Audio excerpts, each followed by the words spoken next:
Assalamualaikum warahmatullahi wabarakatuh. Alhamdulillah, alhamdulillahilladzi arsala rasulahu bil huda wa dinil haqq liyadhhirahu 'ala dini kulli wa kafa billahi shahida. Asyhadu an la ilaha illallah wahdahu la syarika lah wa asyhadu anna sayyidana Muhammadan 'abduhu wa rasuluhu la nabiyya ba'dahu. Allahumma shalli wa sallim wa barik ala sayyidina Muhammad wa ala alihi wa ashabihi wa man tabi'ahum ila yaumil qiyamah.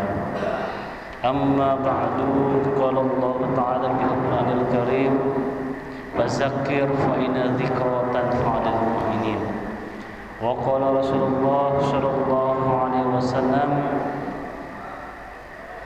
man kana yu'minu billahi wal yawmil akhir falyaqul khairan aw liyasmut. Puji dan syukur marilah kita panjatkan kepada Zat Maha Allah Subhanahu wa taala. Salatu dan salam laksana kepada kalam habibina safina maulana Muhammad sallallahu alaihi wasallam. Para jemaah yang dirahmati Allah Subhanahu wa taala, alhamdulillah pada kesempatan kali ini kita masih bisa berkumpul, bermuwajahah, bertolabul ilmi. Mudah-mudahan langkah kaki kita berjalan dari rumah menuju masjid mendapatkan ridho dan cintanya Allah Subhanahu wa taala. Para jemaah yang dirahmati Allah Subhanahu wa taala, alhamdulillah hari ini kita memasuki salah satu bulan yang disebut sahri kata Rasulullah, wa Rajab sahrullah, wa Sya'ban syahri, wa Ramadan syahrul ummati. Rajab merupakan bulannya Allah, sedangkan Sya'ban adalah bulanku, sedangkan Ramadan adalah bulan umatku. Di sini dinyatakan salah satu penyebab kenapa Rasulullah SAW mengatakan bahwa bulan Sya'ban ini adalah bulanku, karena di dalam bulan Sya'ban ini turunlah salah satu ayat yang mana Allah Subhanahu wa taala memerintahkan pada umat-umat yang beriman untuk bersolat kepada Kanjeng Nabi Muhammad sallallahu alaihi wasallam, yaitu surat yang berbunyi innallaha wa malaikatahu yusholluna 'alan nabi ya ayyuhallazina amanu shallu 'alaihi wasallimu taslima. Ayat ini Allah turunkan tepat di bulan Sya'ban. Makanya Rasulullah saking hebatnya bulan Sya'ban sehingga Rasulullah menyatakan haza sahri. Kenapa bulan Sya'ban salah satu disebut bulan hebat? Karena di dalam bulan Sya'ban ini ada satu malam yang mana di suatu malam tersebut dilaporkanlah amal ibadah kita sepanjang satu tahun yang kita kenal dengan malam nisfu Sya'ban. Para jemaah yang dirahmati Allah Subhanahu wa taala, sekarang kita memasuki tanggal 8, berarti memasuki tanggal 9 Sya'ban. Berarti tinggal berapa hari lagi menuju bulan Ramadan. Artinya, menuju bulan Ramadan kita harus segera berbenah diri, menyiapkan diri, baik menyiapkan secara fisik ataupun menyiapkan secara rohani. Apa contohnya? Contohnya kita mempersiapkan secara jasmani. Di bulan ini kita harus sudah belajar untuk melaksanakan puasa. Jadi tatkala bulan suci Ramadan yang kita wajibkan puasa, badan kita tidak kaget, tidak makan selama dari minal fajr ilal ghurubi syamsi, dari terbitnya matahari sampai tergelincirnya matahari. Jadi ketika perut kita, jasad kita tidak kaget tatkala kita memasuki bulan Ramadan.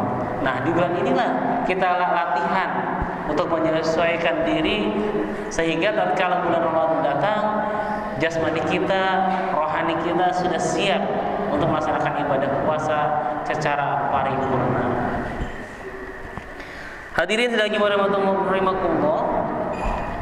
Marilah kita mulai pengajian kita. Mudah-mudahan Allah Subhanahu wa taala memberikan kita kesehatan. Semoga Allah Subhanahu wa taala memberikan kita kekuatan iman dan Islam. Semoga Allah Subhanahu wa taala memberikan kita meninggal dengan husnul khatimah.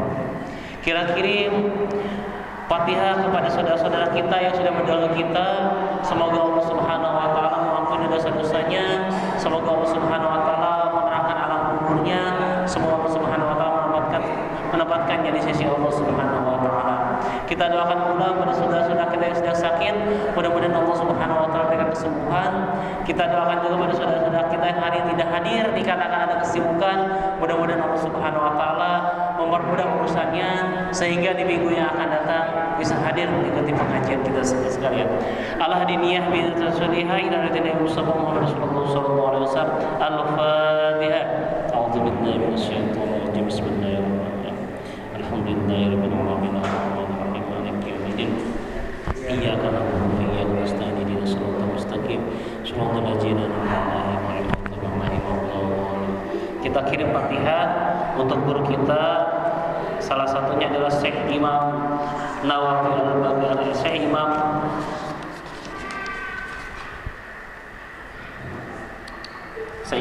Syekh Nawawi Al-Baghdadi Al-Jawi. Mudah-mudahan ilmunya barokahnya bagi kita dan kita mengamalkannya di kehidupan kita sehari-hari. Hadza hadidatun ila ruhi sahibul kitab, yakni Al-Imam Syekh Nawawi Al-Baghdadi. Nafa'allahu bihi wa bihi wa syu'un ila al-Fatihah. A'udzu billahi minasyaitonir rajim.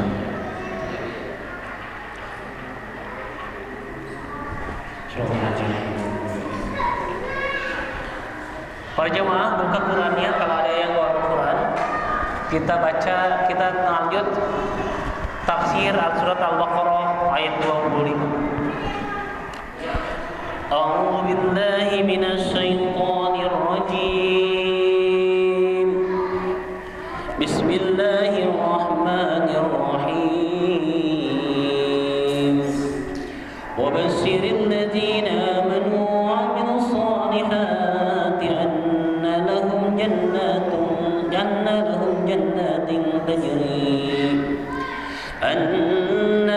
jannatin tajri min tahtiha al-anhar kullama ruziqu minha min thamaratir rizqa qalu hadha alladhi ruziqna min qabl wa bihi mutashabihan wa lahum fiha azwajun mutahharah wa hum fiha khalidun.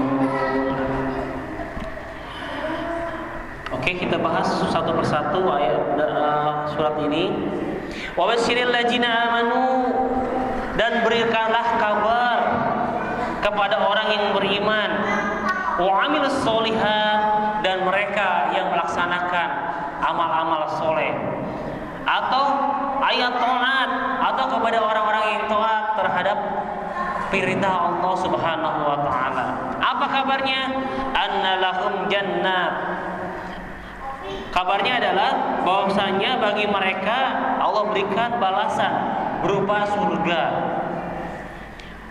Allah Subhanahu wa taala menggambarkan surga itu sebagaimana yang di selanjutnya ayat ini.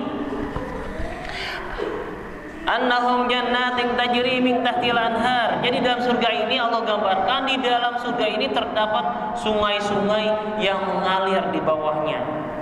Dalam surga ini bermacam-macam sungai. Ada berupa sungai Khomer,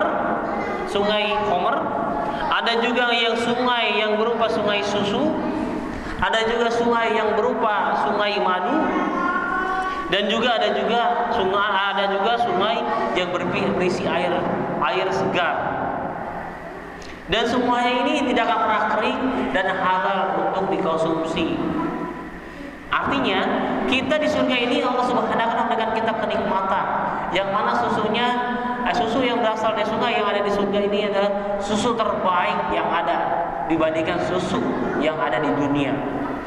Dan madu terbaik yang Allah ciptakan diberikan kepada penghuni surga, diberikan madu-madu yang Allah ciptakan yang ada di dalam dunia. Dan air yang segar bukan air yang terbaik yang Allah berikan terhadap manusia dibandingkan air yang ada di dalam dunia ini. Ini adalah salah satu sungai. Kullama rizqu minha. Selain sungai-sungai, Allah memberikan sungai-sungai, Allah juga memberikan berupa apa? Berupa buah-buahan yang bermacam-macam. Baik dan buah-buahan itu tidak sangat nikmat, sangat manis dibandingkan buah-buahan yang ada di dunia. Oke. Di sini di dalam tafsir lain yang dimaksud orang yang beramal soleh. Oke. Menurut Muaz, orang yang disebut amal soleh itu harus memenuhi 4 kriteria. Orang bisa disebut beramal soleh kalau memenuhi 4 syarat.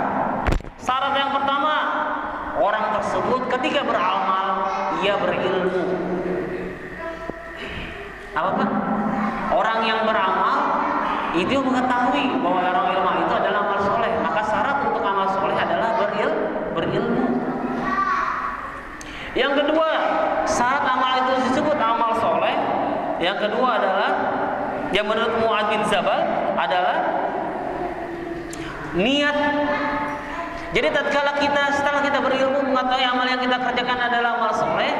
Yang kedua, ketika kita hendak melaksanakan amal itu adalah balik berniat dengan niat. Jadi niat ini adalah rasul ibadah. Niat ini adalah pangkat utamanya, kuncinya ibadah. Seluruh amal ibadah kita, baik yang wajib ataupun sunnah, harus diawali, kuncinya adalah diawali dengan niat. Kalau kita tidak pernah melaksanakan amal ibadah dan dapat dengan niat, maka amal kita adalah ditolak.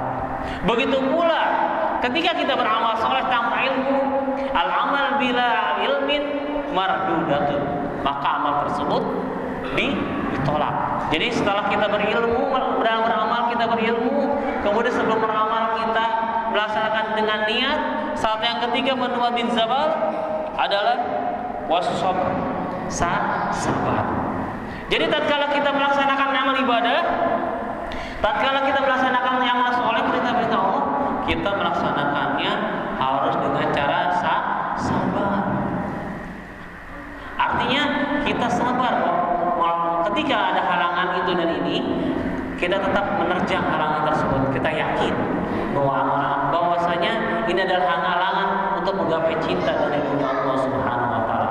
Makanya kita harus bersabar dan melaksanakan perintah Allah Subhanahu wa taala. Jadi, ya sebagaimana yang pernah diterangkan oleh guru kita terdahulu bahwa sabar itu terbagi 3. Sabar terhadap perintah Allah, sabar terhadap menahan dari maksiat terhadap Allah, sabar terhadap musibah yang Allah berikan pada kita. Nah, ini salah satu syarat bahwa amal ibadah kita disebut amal soleh ketika ibadah kita dilaksanakan dengan cara sabar. Syarat yang keempat, nah ini adalah paling penting nih.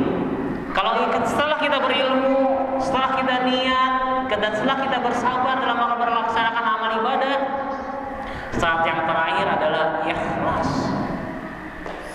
Jadi ketika kita berniat beramal soleh, ya kita harus dengan ikhlas. Amal ibadah apapun tanpa nilai dan tanpa ada ikhlas, maka nilainya adalah 0. Amal ibadah apapun tanpa dibarengi dengan ikhlas, maka yang ada adalah lelah saja, capek saja, tanpa ada manfaat buat diri kita. Karena pada hakikatnya seluruh amal ibadah kita semuanya ngepek kepada diri kita sendiri. Jadi kalau selama ini kita sholat, tapi kok nggak ada, tapi kita masih dengki sama orang. Ketika kita zakat, ketika kita sholat, tapi kita masih ria, masih hasud, masih benci sama seseorang, tidak baik perkataannya, maka ada yang salah dengan sholat kita. Salah satu ciri bahwa sholat kita tidak sah adalah ketika kita sholat, kita tidak ikhlas dalam melaksanakan sholat. Ketika kita melaksanakan zakat, kita sudah zakat, kok kenapa sih rumah kita masih kebakaran contohnya. Sedangkan salah satu fadilah zakat adalah menghindari daripada musibah. Tapi kita zakat terus, kita sedekah terus, kok tetap aja kita banyak musibah. Berarti ada yang salah dengan zakat kita, ada yang salah dengan cara ibadah kita, cara infak kita. Mungkin yang harus kita introspeksi, mungkin zakat kita tidak ikhlas, mungkin infak kita tidak ikhlas, dan lain sebagainya. Itu adalah syarat bahwa amal ibadah kita disebut amal soleh.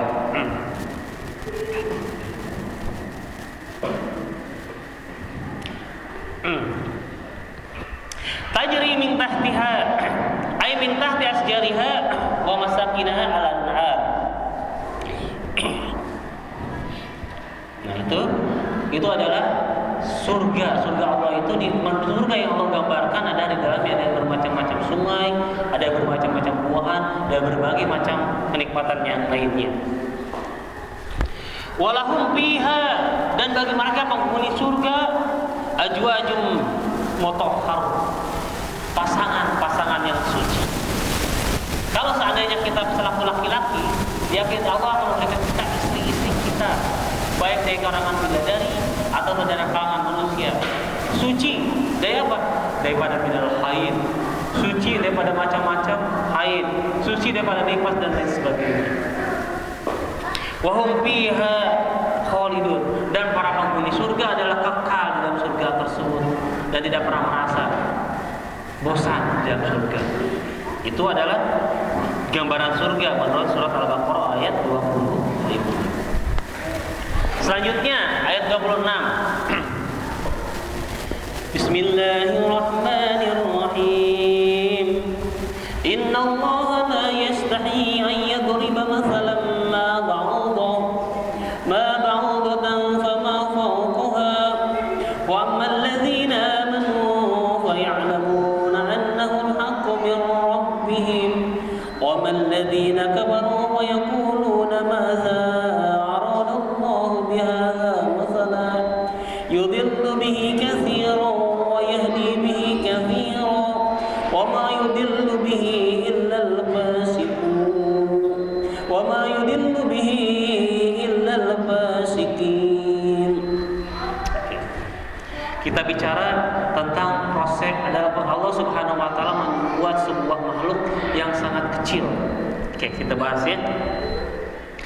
Bismillahirrahmanirrahim. Innallaha la yastahyi, sesungguhnya Allah Subhanahu wa taala tidak akan pernah malu ayyadriba masalam, tidak pernah malu memberikan perumpamaan seekor nyamuk ataupun di atasnya.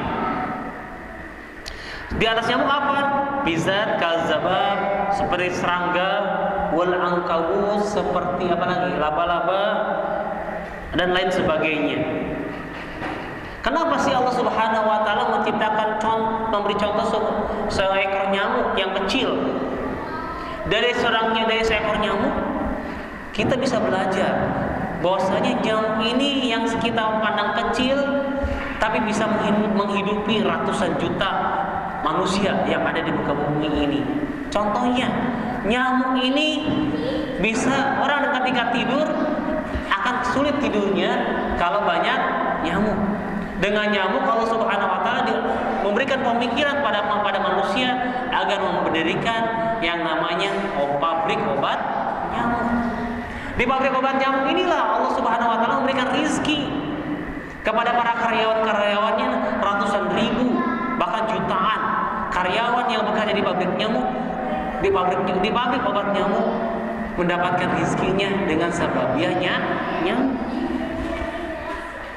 Coba kalau Allah tidak ada nyamuk, kira-kira banyak gak karyawan, banyak gak manusia yang kerja Dengan hanya seekor nyamuk, Allah bisa menghidupi, memberi rizki manusia dengan sababnya pabrik obat nyamuk. Baik berupa lotion, berupa apa lagi? Berupa yang elektrik ataupun yang konvensional, yang dibakar misalnya dan lain sebagainya. Itu nyamuk. Kemudian Allah Subhanahu wa taala dengan nyamuk ini juga bisa jadi musibah. Bahkan bisa jadi ancaman bagi mereka yang terkena gigitan seekor nyamuk. Contohnya adalah nyamuk malaria. Nyamuk malaria ini adalah nyamuk yang membawa penyakit yang disebut penyakit Anopheles. Anopheles ini membawa penyakit namanya penyakit malaria. Dengan adanya penyakit malaria ini, kita para dokter, para pemikir bisa menciptakan namanya obat anti malaria. Bahkan banyak orang-orang hebat, seorang penguasa sedunia yang dari kekuasaannya meliputi dari Masyrik sampai Maghrib meninggal gara-gara apa? Gara-gara digigit oleh nyamuk malaria. Anopheles. Siapa dia? Yang kita kenal dengan The Great, Alexander the Great. Atau nama lain adalah Iskandar Zulkarnain. Nabi Allah Zulkarnain meninggal. Alexander the Great yang kekuasaannya dari Masyrik sampai Maghrib meninggal sebabnya nyamuk. Dia itu hebat di pedang perang, di medan perang, dia tidak pernah terkalahkan. Ucapannya menjadi undang-undang. Tapi sehebat-hebatnya Alexander Zulkarnain, Alexander the Great, yang meninggal karena seekor nyamuk, yaitu nyamuk. Dengan kejadian tersebut, akhirnya para ahli berpikir bagaimana caranya mengobati orang yang terkena gigit nyamuk malaria. Akhirnya ditemukanlah Filkina. Filkina inilah obat anti malaria. Kemudian apa lagi? Ada lagi penyakit namanya nyamuk Aedes aegypti yang bisa menyebabkan demam berdarah. Akhirnya para tahu berpikir nih, ini penyakit namanya apa?